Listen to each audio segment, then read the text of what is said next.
Hello, welcome back to my channel. It is that time of the month again. It's February wrap-up time. I had to think about that for a second.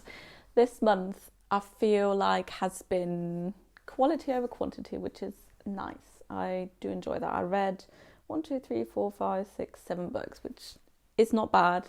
It's a little bit less than last month, but I'm not mad about that. So starting off, I was going to say strong-ish with The Guest by Emma Cline. I made a reading vlog where I read this and another book that's going to come up later. I got this as an ARC on NetGalley, so this comes out, I'm pretty sure on the 16th of May, somewhere in the middle of May it comes out. I was super excited to get this because I really liked The Girls by Emma Cline. Wasn't too keen on her short story collection that followed, but nonetheless I was very excited to be able to read this. This is a story about a girl called Alex. She is a sort of sugar baby escort. She kind of dates these men for a short period of time to kind of keep afloat. She's not really got a home. She's got kicked out of her flat because of sort of the way that she's been behaving. She's not a very sociable person. So she goes to the Hamptons with the current man that she's dating. All of these men that she's dating are all older than her. So when she's in the Hamptons with, I think his name was Simon, the man is just some general white man name. She does something that he doesn't really like and he just kicks her out. So she comes up with this plan to win him back, and in order to do that she has to stay afloat for the next couple of days without somewhere to stay. So what I really enjoyed about this book is the tension that Emma Cline is able to build without much happening. I think she did that really well in The Girls as well. This is a very no plot, just vibes book, which I'm happy about. I kind of knew that going into it. She just kind of floats around, has to pretend to be someone she's not to be able to stay in these situations, to be able to stay with these people and build some sort of fleeting relationships. The end, I don't think, is going to be everyone's cup of tea. It's a little bit ambiguous. It is open. If you don't mind that, then I think you could enjoy this. I very much enjoyed her writing. This was a 3-star book for me, I'd say. So after that, I listened to this as an audiobook, Any Man by Amber Tamblyn. I heard a lot of people say that the audiobook for this is really good, and that I would 100% agree. I think this is one of the best and most well-produced audiobooks I've ever listened to. Before going into this though, I would definitely check the trigger and content warning. So there's a lot of sexual violence in this, especially against men. This is about a female serial rapist who predominantly abuses men very violently. You get the point of view from a lot of different men who this has happened to. The contents of this are very upsetting, clearly, but I still found it intriguing to see how these men deal with these sexual abuses and acts of sexual violence, because a lot of the time, obviously, you get women's stories, which are clearly just as important. I think we can all agree that sexual violence against men gets talked about even less than sexual violence against women. But what I did like about this book a lot is how you see how these men bond and how they cope with what's happened to them. Especially with the audiobook, you get interviews, you get radio shows, you get, I think there's a podcast or some, maybe not a podcast, but there's a lot of different kind of mediums in this book, and you've got a full cast of characters. Unfortunately, what's his name? I think Mark Maron, is that his name? He's got a podcast, he's like on the internet, but I don't like that man. He's got quite a big part in this audiobook, so I had to endure that, but he does it well, I have to say.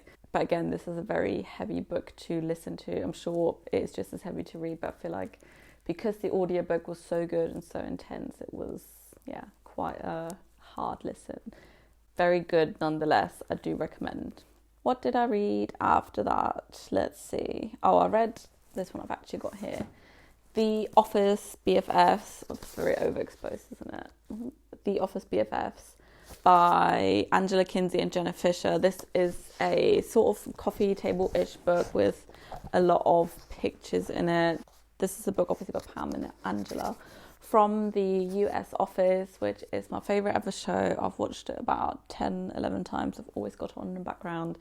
This is them talking about their friendship mostly, how they became best friends on the show. It's about behind the scenes bits, how things kind of came to be.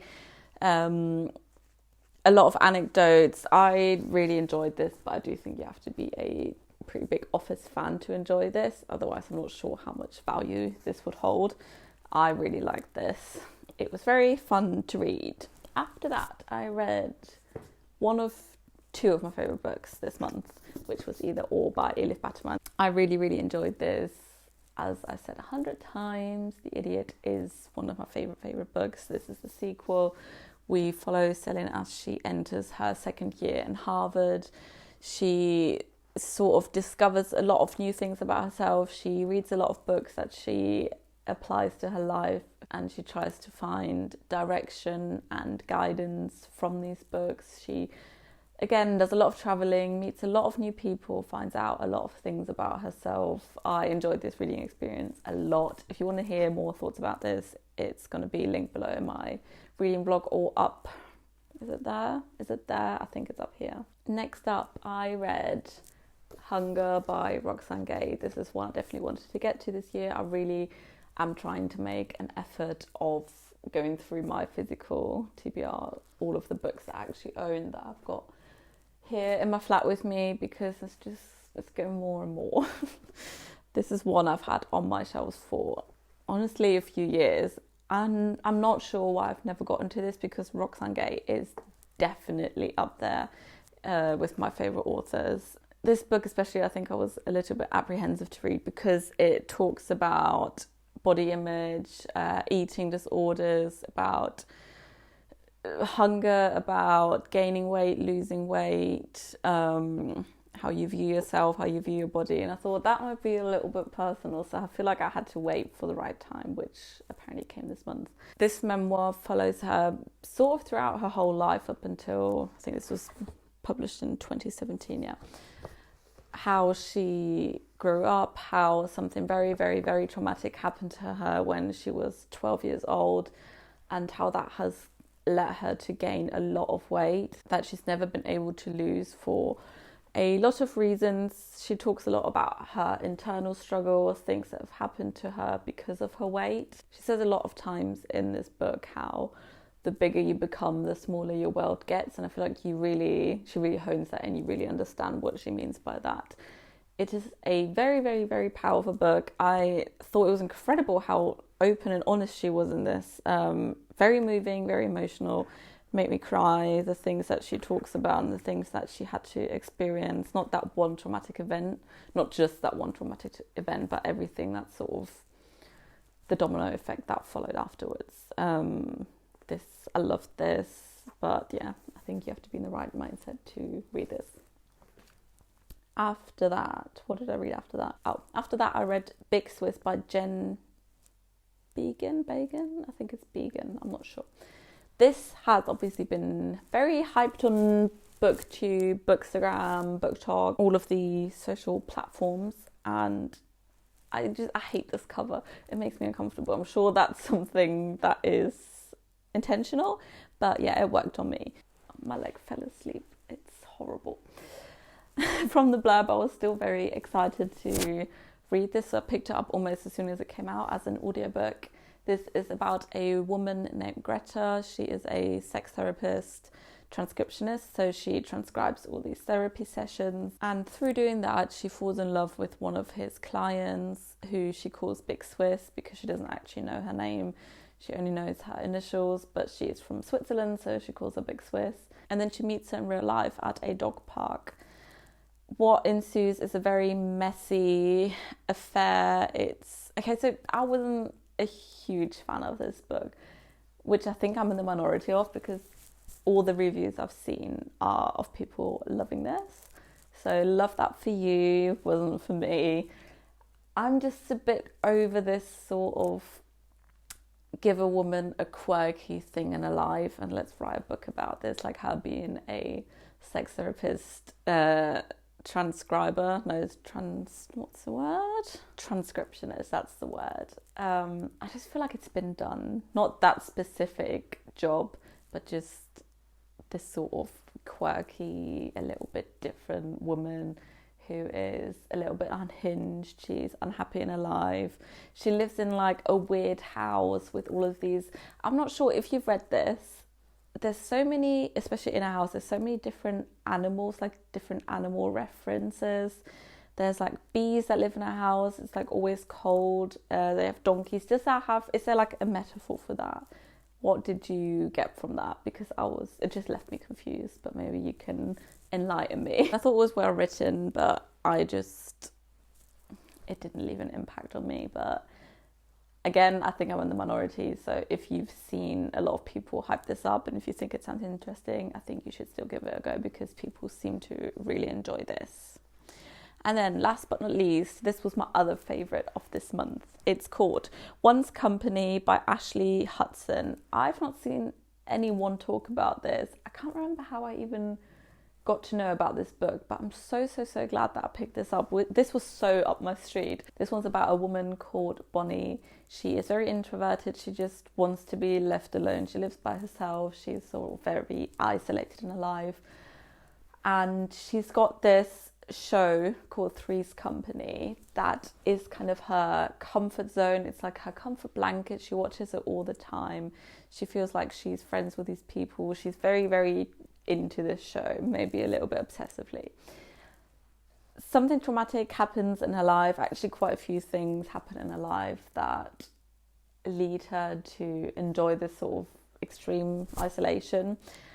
And then she ends up winning the lottery, quite a big amount of money. So she decides to use that money to rebuild the set of her favourite TV show, and she wants to insert herself into that world. She wants to live in this TV show. So she hires a few people. She buys some land where she builds her sort of TV set and everything is perfect. She moves in. She lives as all these different characters for, I think, a year each. And it's so interesting. I really enjoyed it. I didn't see any of it coming. There's a few things that happen once she's kind of lived there for a couple of years. I really enjoyed this. I loved how I could relate to her, you know.